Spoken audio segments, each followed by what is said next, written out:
Hello, this is the Watchdog, and welcome back to Fun with Watches. If watches weren't fun, you'd only need one. Today we're going to review the Chronos CH15. Let's start out with the wrist check. We're on this Rolls Team E7901, and Greg was wearing my Bim Bom B102. Mrs. Watchdog held a church spaghetti feed to raise money for summer camp, so she made me and Grogu help. Afterwards, I told Grogu, "Thank you for helping with the fundraiser." He said, "Fundraiser? I thought you said fundraiser." That explains why it was a lot of work and not a bit of fun. All right, let's take a look at the watch. Comes in this simple box. Nothing special about the box. And here's the watch. This is my first Chronos with a CH on my channel. I've reviewed a Chronos without the H, but that is a different brand and a much higher class than this $8 watch. This is a direct homage to a Citizen BM8475, which I could have bought on Gentleman Shop for $120. But I'm not here to review the Citizen. I'm here to review this $8 Chronos with an H. This Chinese-made Chronos wants to make sure you know that it has a Japanese movement, as it puts it on the dial in a prominent position. Of course, as the word Swiss is not always the upgrade that it seems, neither is the word Japan, as the movement is a Hattori SL28. This watch comes in 3 different options. You have the black dial with orange markers on either a brown or black leather strap, or you can get a gray dial with black markers, but that only comes on the black leather strap and not the brown. Oddly enough, you look at the AliExpress ad, it looks like the black strap has polished steel hardware that doesn't match the case, whereas the brown strap has black hardware that does.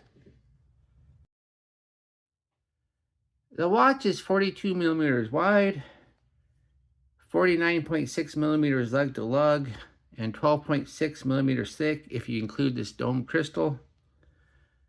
Has a 22 millimeter lug width that tapers down to 20 millimeters at the buckle, and only weighs 52 grams on the supplied leather strap.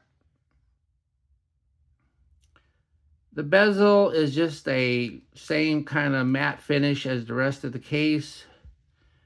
And then we have the dial. The dial is a flat black, no sunburst effect. And then we have minute markers. Then we have very small military time numerals at the 5s. And then we have numerals at the majors and batons at the minors.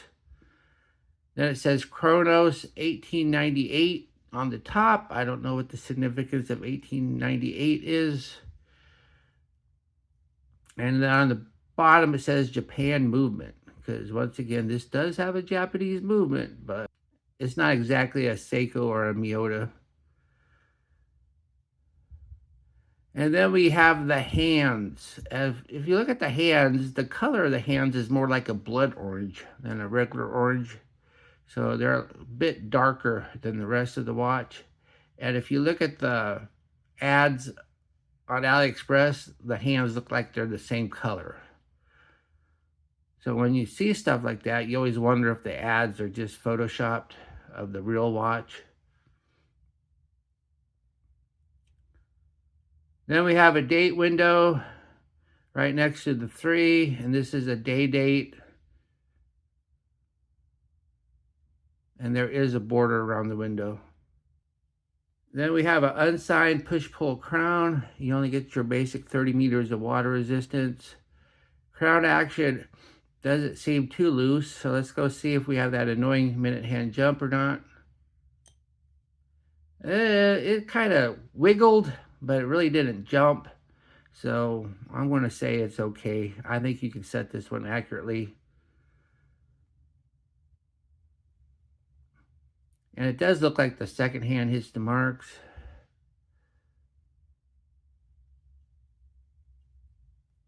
One thing I wanted to show you too, though, if you look at the day, we only have English. Each day of the week is in English. There's no Chinese or Spanish or anything like that.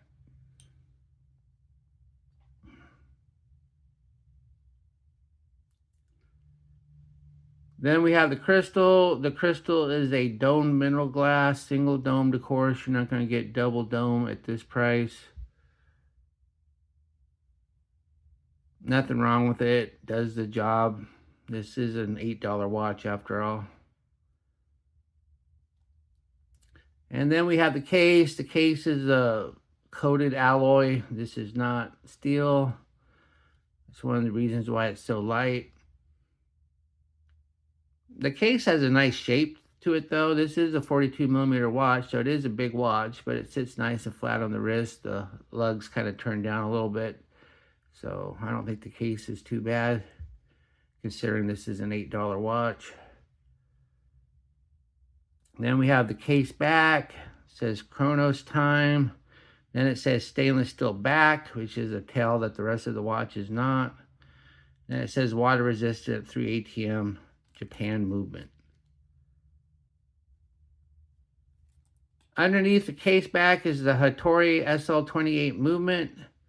This is a very affordable Japanese quartz movement. And it does have a day-date complication. And once again, I think you can set it without too much difficulty. Well, the crown actually is a little loose, but when you actually press it in,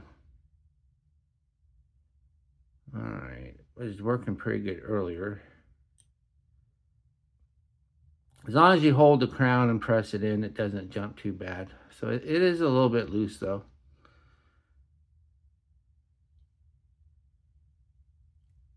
Then we have the strap. The strap's pretty good, believe it or not. It is genuine leather.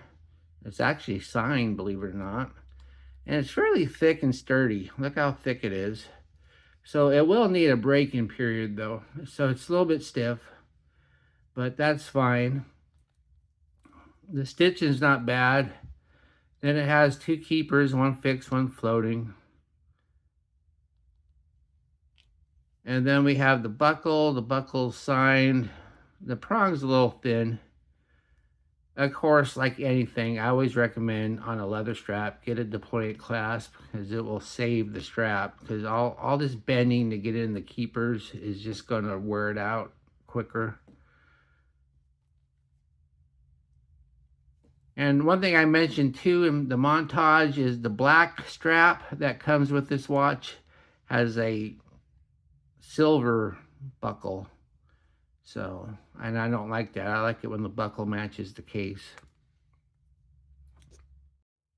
Here is the watch of my 7.5-inch wrist. It looks nice. It wears nice. It is a big watch, 42mm, but it seems to fit my wrist just fine. And I have 4 notches left. So 8.5, no problem. Plus, look at that. There's plenty of room to cut 2 more notches. So you probably could do 9 in all honesty. And of course, if your wrist is bigger than 9, you'll need a new strap. But if your wrist is bigger than 9, you're probably well aware of that. We won't be taking a trip into the loom room because this watch has no loom. When I saw these blood orange hands, I thought at first, well, that's probably because of the loom. But nope, I shined my UV flashlight on it and there's nothing. What do I like about this watch? Well, it is a fairly nice looking watch for $8. Has a very thick, genuine leather strap. Seems sturdy. And the second hand hits the marks. What are my grapes and groans? The major hands are blood orange, despite looking normal orange in the ad. The second hand is super thin and black on black, so it's kind of hard to see. There's no loom on this watch. No quick release on the strap. Has kind of loose crown action, kind of difficult to set. Seen worse though. And the day wheel only has 1 language. Do I recommend this watch? Yes, but only because I paid $8 for it. If I had to pay $15 or $20, I probably would say give it a pass. Well, thank you for watching my review of the Chronos CH15, and I will be back with the unboxing. Hopefully I got some stuff coming from AliExpress. Be sure and like and subscribe to my channel. And if you like this watch, be sure to use my affiliate link, and this channel will get a small commission, but those small commissions do add up. Bye.